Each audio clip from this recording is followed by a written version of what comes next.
There's 233 independent nations on the earth. Out of the 233 independent nations, black people at $1.3 trillion are the 8th richest nation in the world. Yet, we don't have anything in our community that we can call our own. So by the simple fact that we're the 8th richest nation on the earth and we don't have our own educational system, don't feed ourselves, grow our own food, is a sign that we got dollars, but we need some sense. So I said we blame the white man for 95% of our problems, but we still spend 97% of our money with them. We do have $1.3 trillion in money. That's income though, and that's not wealth. So when the math is calculated, black people only possess less than 2% of the wealth of the United States of America. Income and wealth are two different concepts. Income is the money you earn by exchange of your time or the sale of a good product or service. But wealth is when you exchange that money for something that either keeps value or increases in value over time. Black people, we are the leaders in unnecessary spending. We buy stuff we don't need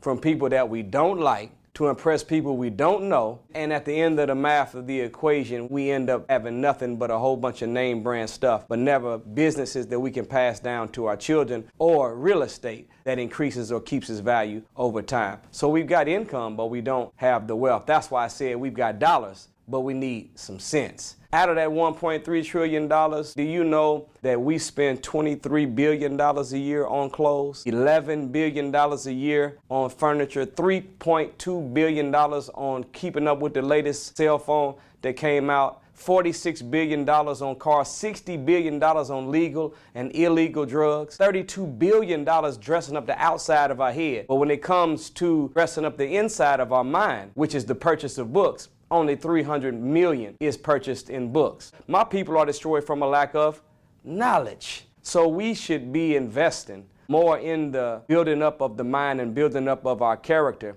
getting the sense that we need to go with those dollars so that when we marry our wealth with some wisdom, we can actually leave something behind for our children and our children's children that they can call their own.